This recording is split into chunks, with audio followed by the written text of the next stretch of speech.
you're just tuning in, around 4:15 this afternoon, 2 Spokane County Sheriff's deputies were shot by a man named Charlie Wallace, a white male with a medium build. He is wearing a long sleeve shirt, a brown shirt, blue jeans. He's got a baseball cap on. He's considered armed and dangerous. Authorities are looking for him right now in the area of Newport Highway and the Y. So if you're familiar with that area, there's a lot of stores up there. There's a lot of residential homes. So please be aware, please be vigilant if you see anybody matching this guy's description. I know we just got a picture in of this gentleman, Charlie Wallace, who is armed and dangerous. We're going to go back out to Jeff Humphrey, who's getting closer to the scene. Where are you at this point, Jeff? All right, well, the dog track has now begun here at the Regency Park Apartments, and that's at 30 East Graves. Graves and Division here in North Spokane. Sheriff's deputies armed with AR-15s have headed off to see where this dog takes them. That's because we're standing right next to the blue SUV that the suspect was in, and I can tell you now for sure, Mike, that, yeah, the backside of this SUV, the windows have been shot out, and I sure can't tell if those were inbound rounds or if they were rounds coming from the passenger seat back of the deputies who were struck. But this is where it will all start, is trying to piece together where is this guy, where is he going from here. The dog is deadly effective when it comes to tracking people down, and if he hasn't found a way in a car out of here, that's why they set up that rolling perimeter to kind of keep it loose. So if he emerges with a good description they have of him from the deputies who were shot, they'll be able to stop him. Jeff, can you give us the address to the Regency Park Apartments again? 30 East Graves. 30 East Graves, okay. Watch out. Everything all right? I'm just trying to get some folks out of the way of this patrol car because these fellas are ripping around right now. Yeah, they're a little bit uptight about the situation, and that's why, even though we rush to the scene, we try to tell other people to stay out of the way because the officers are pretty intent on finding this person, and for good reason. He's shot at 2 sheriff's deputies. He's sure not going to care about hurting the rest of us. That's true. And so that's why it's important that we get out of the way and let them do their job.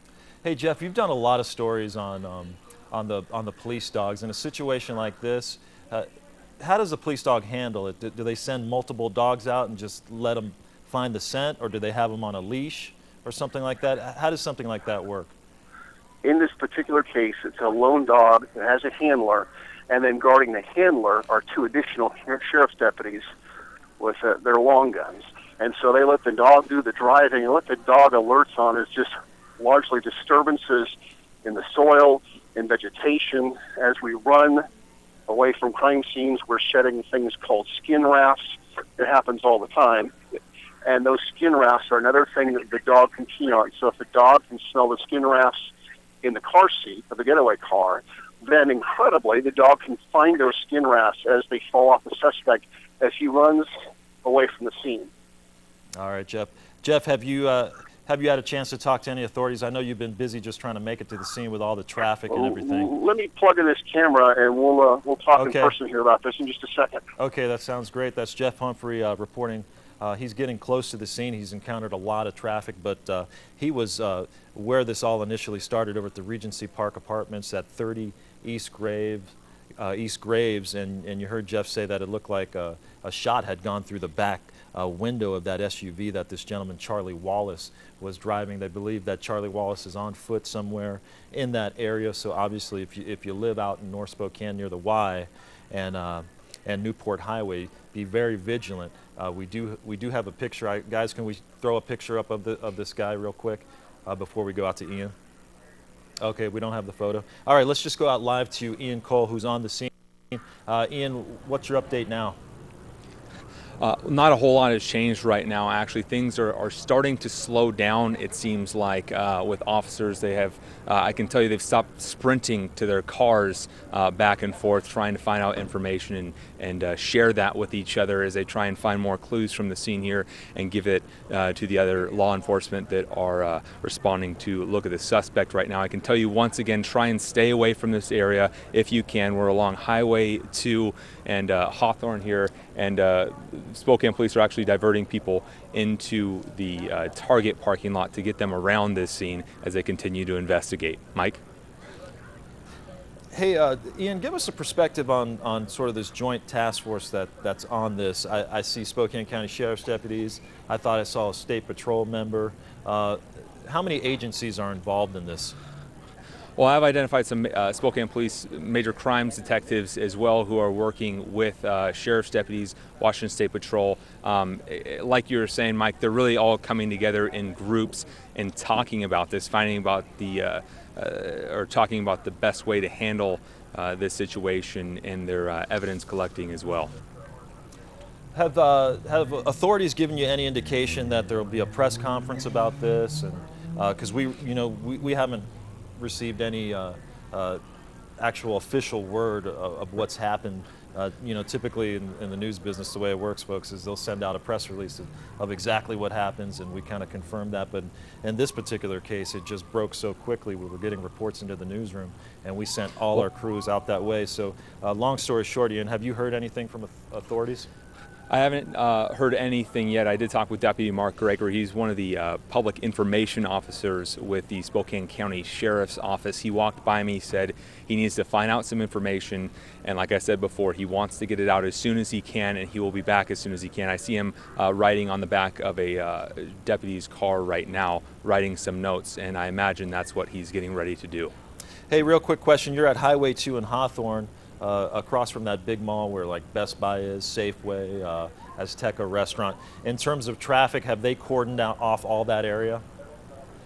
Yes, they have. This block is completely closed right now, and I'm turning around looking at the business behind me. We're on the 10,100 block of this street, and yeah, it's completely closed in both directions right now. All right, I'm going to let you go. I'm going to go out to Jeff Humphrey, and Jeff, we're watching your live shot, and we see police officers with some serious looking weapons there. Can you hear me, Jeff? Those are the AR-15s, and those are actually city officers working with a city dog. They're very close to where this Suburban that you see behind me was ditched by the suspect, and then he fled on foot. And the thought is, can they get the scent out of that Suburban and then have this dog follow the scent through the neighborhood to try to figure out which direction the suspect headed to. There is the concern that he actually carjacked a car from an elderly woman about a half hour ago, and that later that car was spotted driving erratically across the Wanamere Bridge, but we have not had the benefit of being able to confirm that with anybody here at the scene. The interesting thing about the Suburban where you see city officers going through it right now is that it does have a shot out window, Mike, there on the right hand side. And we're trying to decide if those bullets were fired by the officers as the suspect fled, or if the suspect fired back through that window at the officers when they tried to contact him. It's hard to say. If you're a right-handed pistol shooter, that's the window you would shoot out as you turned around from your steering wheel and looked out the back of the car at the people that were approaching you. That is where your bullets would go. But we do not know if those are officer rounds through the back of the windshield, or I should say the back of the glass, or if those are the suspect's rounds. It is interesting that we never heard any type of shots fired call on the police radio. The very first thing that we simply heard was officers have been shot. Hey, Jeff, give us a sense of what it feels like to be out there, because just looking at your live shot, it doesn't seem real chaotic, and the police officers are moving around pretty methodically with their AR-15s. So it seems like a really organized scene. Well, that patrol car we just let out belongs to Sergeant Bill Beeman. He's a patrol sergeant that just finished up his stint as the major crime sergeant. So I'd like to talk to Bill. It looks calm here because they know that he is not around this vehicle anymore, but we continue to still see and hear lots of cars ripping around Code 3 up and down Division as they respond to reports from people who think they may have seen the suspect. And we now know he's described as a white male with a medium build in his 40s with long hair. That long hair may be a wig, a long brown sleeve shirt, blue jeans, and a baseball cap. And so people in the neighborhood start seeing people they think might match that description. Officers are being dispatched through 911 and police and sheriff's department radio to those locations. And so that's what's going on. We're at the calmest part of this whole scene right now because you're looking at the suspect's vehicle, and obviously he's not here anymore. Right. I know you haven't been on the scene real long, Jeff, but any idea of why this even started at this point? No, it's too early to say. I really don't. And bear in mind that where you see the vehicle right now, Mike, is not where he was contacted by these two sheriff's deputies beforehand. And we don't know if they're uniformed patrol deputies. We don't know if they're detectives who were investigating this fellow for property crimes. We just don't know. But where you see the vehicle is I don't believe where this shooting occurred. I think this is just where he drove away from where the shooting occurred, and this is where he dumped his ride and fled on foot. All right, Jeff, thanks so much.